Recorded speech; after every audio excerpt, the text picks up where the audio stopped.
What is up, y'all? Welcome to the 25th episode of the Time Report podcast. My name is Jackson Weber.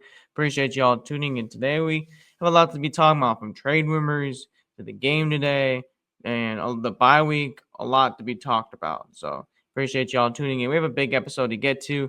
We have interviews at the end of the episode. So players who did talk to the media did put 5 clips in there in the episode. So a lot to break down. So number one, we're going to talk about some positives. Talk about some stuff in the game. We're not going to get to the whole game. I don't really want to do that. I do want to get to some key injuries for the Chargers, and then I do want to keep a key couple plays for the Titans. Most of the scoring came in the first half. It was 20 points. They both scored. 17 points. They both scored. Were mostly in the first half. The Chargers got a field goal, a touchdown in the second half in the fourth quarter, and the Titans got a field goal in the fourth quarter. So Titans get the ball first because Chargers deferred. Titans get stopped. First of all, Tony Pollard got a nice couple runs. It was nice kind of to see that as well. But I'm still frustrated about, Cam Ward fumbled the ball. Thankfully, Pollard recovered that. I have to rewatch that play and see what happened. But I'm thankful Pollard recovered that play, right? Cam Ward missed a couple throws, second down. And then, he just was trying to get Johnny Hekker some yardage, trying to get him out of there. So the Titans were in a situation where they couldn't go for it, and fortunately, the Titans punted the ball. So punt on first. The first drive of the game was kind of frustrating, but then it was just so nice to see Cody Barton get that pick, and you're like, oh man, the Titans might have a chance here. Right when Cody Barton got that pick, the defense momentum was changing. We're like, hey man, the Titans are forcing pressure on Justin Herbert, especially in the first drive. Can this be a change? So that was nice to see for Cody, and the Chargers got a touchdown right after that, and then boom, Titans, they obviously get the ball back, and then the touchdown by Chimere Dike. So, 14 points scored in the first quarter. But again, you can't capitalize on offense. So you ended the half after you gave a field goal to the Chargers, but just too many punts in this game by the Titans. Too many drives that you had an instance. Either there's a penalty, either there's a false start, either it's just a play behind the scrimmage, a screen pass, a wildcat. Either I'll tell you all in the third quarter, when the Titans drove down nice and down the middle of the field, you ran the ball 4 straight times in a row after getting a big completion. So again, that's going to be a biggest question to look at this week. The Titans are going to watch film. Why did they run it 4 straight times in the end zone? That made no sense to me. So that's going to be a big question. Obviously, when Tony Pollard got that big direct snap, wildcat twice in a row. They just called the same play 2 times in a row, and then they turned it over at the Chargers 1. So that's going to be a big turnover. And, those plays, the Chargers are going to see that coming. It took 6.5 minutes off the clock. You're going to see that coming. And then obviously the Chargers go down 99 yards and go get a touchdown. That's frustrating. You cannot let that happen right there. That's when the game was over right there. That's when I was like, oh, man, here we go. And the Titans obviously, another punt. Again, Cam Ward took 2 sacks on this drive. Again, only sacked 4 times today. Yes.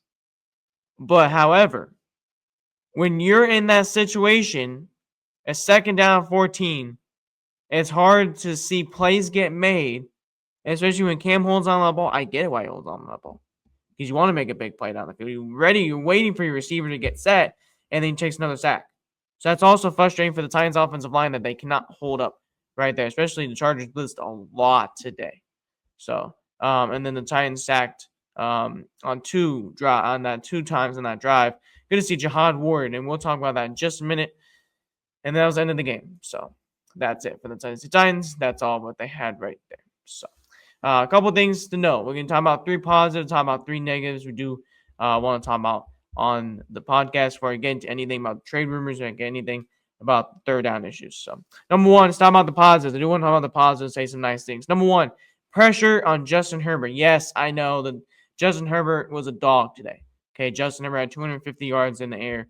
But it was nice, y'all, to see finally some production from the Titans defensive line. No matter what happens tomorrow or happens Tuesday, it was nice to see Draymond Jones get a sack and a half. It was nice to see Jihad Ward get 2.5 sacks.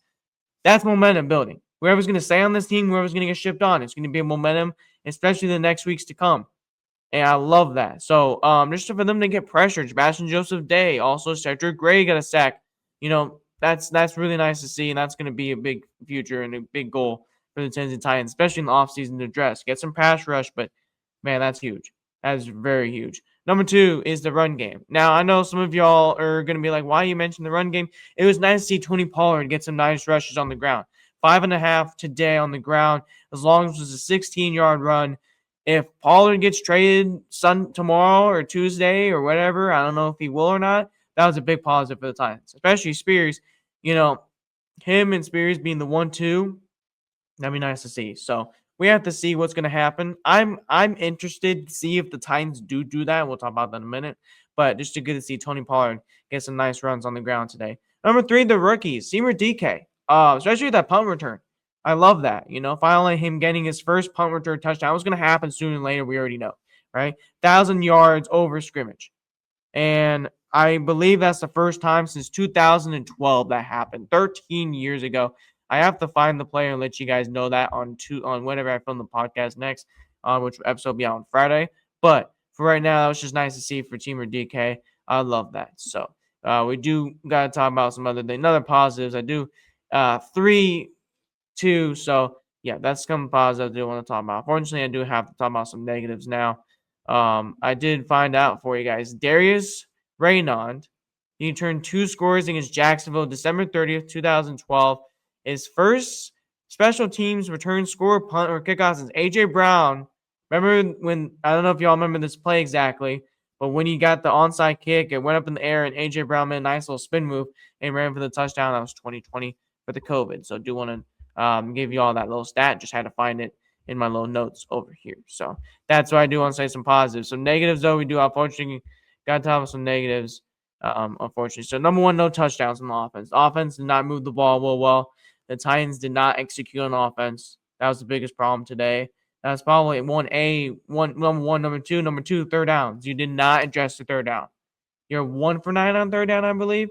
You got to fix that. That's a big issue moving forward. That's something the Titans got to figure out, especially moving forward. Doesn't matter who's going to stay, who's going to go. Cam Ward's got to improve on that. That's one of the things he's got to improve on going to next week in practice, and I think that's something that we got to look on. So that's point number two. Number three, penalties. 7 penalties for 60 yards. That in the first half, that just cannot happen. They cleaned it up in the second half, which is good. But a lot of those penalties, I got to look at that. Mike McCoy did say you got to eliminate that. And, he said they did not have that problem for 2 weeks. And now, again, you bring up that problem. So, yeah, they got to fix those penalties. That's something you got to fix on. I do want to say, though, this win was big for the Chargers. Now you look at it, the Chargers are right in the mix of things, still in the AFC. The Chiefs are losing right now, currently. The Chiefs are down 28-21, 6.5 minutes to go in the fourth. We'll see what happens there. We just got a final today. For those of y'all who are wondering, the Rams beat the Saints 34-10. So we do got some NFL finals we do want to talk about today, but still. Yeah, the Chargers are right in the mix of things. The Chiefs lose, and Chargers are right in second place. Denver won, unfortunately, today. So the Chargers are staying right in there. That's a big win for them and Justin Herbert just to take care of business on the road, heading after their bye week last week. So that's a good thing for them. Now the Titans are heading to their bye week this week. And next week, the Chargers facing Steelers on Sunday Night Football, the Steelers got a big win today. So, yes, that's some things on there. All right, we got to talk about some trade rumors, and then we'll talk about more NFL headlines. And then we'll get out of here, and then we'll talk next week.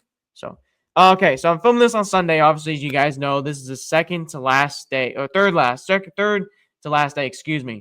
that we can talk about with trades, right? Everything mostly happens on Tuesday, but things can happen tomorrow on Monday, which we saw Jarvis Brownlee Jr., into Tuesday afternoon until 3 p.m. So that's the last time trades can happen. So my predictions, now I'm not trying to say this, or any players who watch this, or any players who see me, I don't want you guys to get traded. I don't want you guys to get traded. I don't want any of you guys to leave. I love every single one of my players. But unfortunately, when you do this business, you got to talk about that. You got to talk about who's going to go, who has the possibility to stay, all that stuff. And I just do want to say I appreciate everyone's time. And here is a Tennessee Titan. I know some players are going to hate me saying that. But it's true. It's real life in the NFL. Tomorrow and Tuesday is going to be a scary day for Titans fans and Titans players and organization, because it is really scary that you don't know where you're going to be the next day in 24 hours. So number one, all right, this is not in order. I do want to bring this up. So Diana Rossini brought this out earlier with Tennessee Titans. The 4 players that the Titans have been linked to taking calls to Vondre Sweat. Number one, which we did talk about. That's going to be something that's going to be interesting later on. We did talk about also running back Tony Pollard, who that's going to be a guy the Titans are going to have to watch on. We brought this up before, and that's going to be interesting to see what the Titans do from that. Obviously, I did say, what if Tyjae Spears does get in that role? Arden Key and Draymond Jones. Those are the couple players who the Titans are actually looking at. Okay, so let's talk about my predictions besides from Diana Rossini. So number one, and this one's going to hurt because he had a heck of a game today. Draymond Jones. Now, Draymond Jones makes the most sense here. He's an expiring deal. He's been hot right now. 4 consecutive games with a sack or more. This is going to be a guy that's going to be a big trade, right? The Eagles could be in on him. The 49ers, who lost another defensive endman today, they could be interested. Dallas, I have some random reason, could be interested, right, in Draymond Jones. A whole bunch of teams could be in the mix.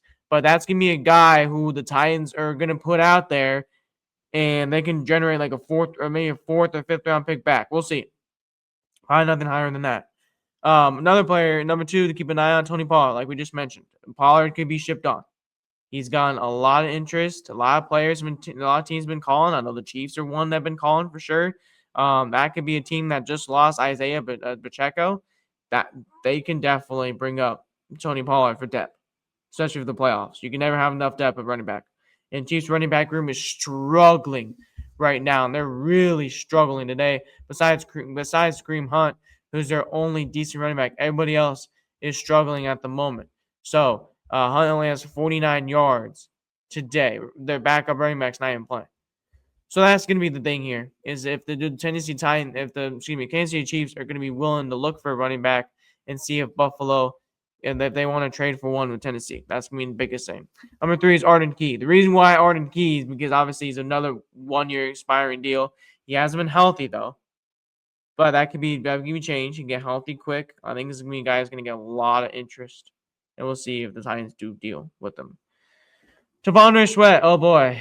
I don't want to trade him. This is a guy I do not want to trade. But I won't be surprised if the Tennessee Titans decide tomorrow or Tuesday, hey, let's ship on Vondre for a 3rd round pick or 4th round pick. I would absolutely just be upset. I would come on the podcast livid. Do I think they should trade him? Absolutely not.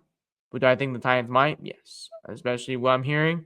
Titans might be feeling some more calls. Last player I think who might be traded, and I might get you some interest, is Chig Okonkwo. Now, Chig's obviously been here for a long, long time, right? He's been here since 2022 as the last remaining pick of the 2022 draft, right? Chig only had 2 catches for 10 yards today, right? Obviously, another Cam Ward weapon you're taking away from the offense. The Packers just lost Tucker Kraft, so that can really make sense. It just makes so much sense to me. The Chargers, obviously, I know their tight end's really good right now. You never know. You can go to the Chargers. You can go to New England. So there's a lot of teams who are going to be fielding calls for Chig. I think he's a player that's going to be being big watched, especially Gunnar Helms right behind him. I know Gunnar Helm only had 1 catch today, but we'll see more Gunnar Helm production. And if Chig doesn't like it, then Chig might get shit on. You might get shit on then. But to all the players I do mention, I hope you don't get traded. I hope you don't leave, because I respect every single player that plays in the Titans organization, and I will be very upset if they did. All right. That's it with the trades. I'm tired of talking about trades, and hopefully I don't have to talk about very much when I come back on next week. So bye week is happening. Titans are not playing a game. We will have an episode for you middle of the week. We will not be filming Sunday. I will not be in town. I'm going to enjoy my weekend in Southern California. I'm going to go back there, enjoy some time. So I will not be in Nashville at that time. So, all right, from right now, this is it for the Titan Report podcast. I'll see y'all Friday at 12 Central Time. These are now Titan reporters meeting with the media. Stay tuned to that, and we'll see y'all next week. Tighten up. Oh, it's good. I mean, I think that I'm more happy for our unit. nobody talked about in a long time. So those guys work their tail off for me every Sunday. So finally do my job and finish off the run and get in the end zone was great. How did that also seem to hit that he challenged you to end that streak? Is that when we talked on Tuesday? He hinted at that. Did that happen? And how was that conversation? Yeah, meeting him and KB, talked about it. We, as a unit, we've been increasing teams and having explosive returns, but we wanted to have a spark for the offense and the rest of the team and put it in the box. And so to be able to do that, it felt good. How did that play develop through your eyes? I caught. I saw the gunners were both split. Both the zeros did a really good job. It was a one-on-one with their net. Made a guy miss, and then popped out to the right, and I saw about 3 ribeyes, then a bunch of blue jerseys, and I knew it was a touchdown. Why are those the type of plays that continue to help guys in here when things may be struggling, can continue to help with the belief that there's greener pastures ahead, I guess? Yeah, I think that when you look at the game today in general, there's a lot of things that we got to get better at, but we control them, especially offensively. I got to clean some stuff up today too. I didn't play my best game, and that's not good enough. But at the same time, there's signs that we're improving as a team overall. And, these guys love each other and compete for each other, so we're going to keep doing it. Well, I don't know. But you caught it, though. Yeah, it happened fast, but I knew what the route was, so as soon as it started to go and I saw him pull his arm back, I already knew. I was like, oh, yeah, I'm getting this. And that was it. How good to get an early play like that, and you get a good play on special teams, too. How good was it that to happen early? How disappointed you weren't able to kind of close the deal today? It was good for that to happen early because it just, like I've been talking about all day, we were talking about energy for the defense all week. Me and Seth have been talking about it all week. But when you get a play like that, it just really energizes the whole team, the whole stadium. You know what I mean? Right. So, and we used that to our advantage because then there was shortly after that we had the punt return for a touchdown. You know what I mean? So things like that, those momentum shifts are huge, and it's always back and forth, right? That's the game within the game. But those early plays are big to just get the whole team juiced up. You guys have had some games that have been pretty one-sided this year. These type of games stick with you and hurt even more. Yeah, they do, but at the same time, it's, and I don't like to say this, but I'm going to say is, when it's competitive, I'd rather lose competitively in a fight than getting blown out, getting walked out of the stadium. You know what I mean? But that's why I said it gives me hope and positivity and excitement for after this bye week. This bye week's coming at a great time for us just to get away, get our mental right, get our body right. And then, because I feel like things are going to start heating up for us as a team this November coming up. Gonna lie, man. The best thing we could do is just keep fighting. Yeah. And at the end of the day, I don't be looking at scoreboards and all that, and I don't depend on different personnels. Special team, offense, it's not a blame game with me. I've been in this game for a long time. We just got to keep fighting every day. Next play mentality. You know what I'm saying? So we can't be out here pouting. We're doing what we got to do. We just got to. It's next play. So. John, it seemed like the pass rush was coming alive. How much of that was discussed and different things that Denard was out? It was great. It was great. I ain't gonna lie. Denard definitely did what he had to do on the rush plan. I feel like the rush plan was definitely excellent. So, we tried to do. We could have had more opportunities out there, but we just couldn't get it done. You know what I mean? So everything got a little ant. So but. They got that one. I'll give it to them. You yourself came alive a bit today, a little bit of extra motivation. Trying to do what I got to do out there, man. You know what I'm saying? But it was good to be back with my teammates, though. Sorry. You don't know until it happens. I go into every game thinking I can get to a quarterback. I don't go into a game like, damn, I'm not going to get them this game. They got a good alignment. So, yeah. How did that play out today? I thought I put up real good. From pressuring them to hitting them to sacking them, I thought we did good from top to bottom. Unfortunately, the biggest thing of them all, we did not win. And I want to win so damn bad because we deserve more than one win. We work our butts off every week, and I know we're capable. We just got to do it. What do you hope the mindset is when you guys come back from the bye week? Just kind of reset. A bad first half of the season. Hopefully, we can turn this thing around. You want to finish on a strong note as much as you possibly can.